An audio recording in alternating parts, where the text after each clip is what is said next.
न्यापुरई अचो वनी पके दिलदार खे पत्थर खां सख्त मुझे सिकी लदे यार खे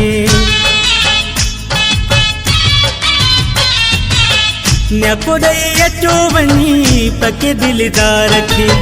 पत्थर खां सख्त मुझे सिकी लदे यार खे किरोड़े मुबारक उठी हलियो वहीं परे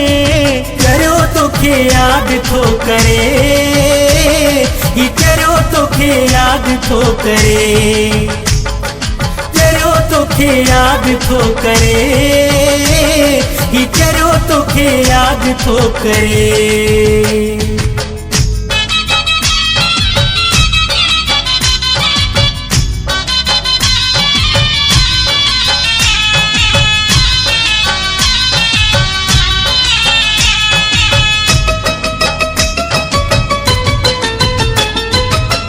कॾहिं त ग़म बि मूंखे धार कंदो न हुए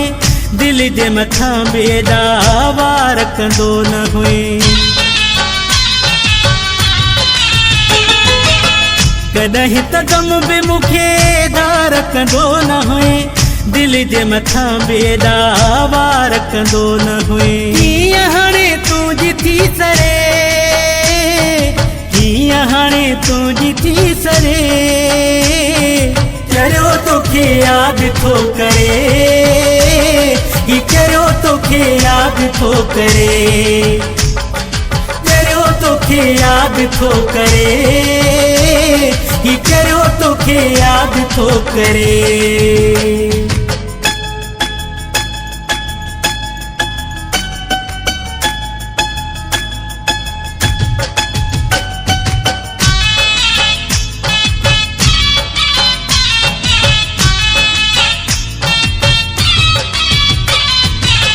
दर्द जा तोहफ़ा मुझे नाव करे वहीं मूंखे जलाए थधो हाव करे वहीं दर्द जा तोहफ़ा मुझे नाव करे वहीं मूंखे जलाए थधो हाव करे वहीं झोल दुखनि सां वहीं भरे झोल दुखनि सां वहीं भरे करियो तोखे याद थो करे ही करियो तोखे याद थो करे करियो तोखे याद थो करे ही करियो तोखे याद थो करे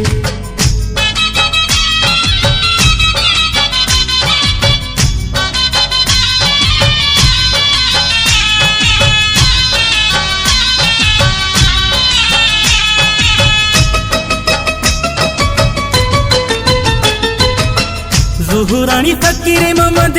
हर को थो रही वञे सबको ॾाढो आहे सूरत थो सही वञे ज़ुहरानी फ़कीर मोहम्मद हर को थो रही वञे सबको ॾाढो आहे सूरत थो सही वञे केरु नथो कंहिंजे लाइ मरे केरु नथो कंहिंजे लाइ मरे करियो तोखे याद थो करे ही करियो तोखे याद थो करे करियो तोखे याद थो करे ही करियो तोखे याद थो करे न्यापुरई अचो वनी पके दिलदार खे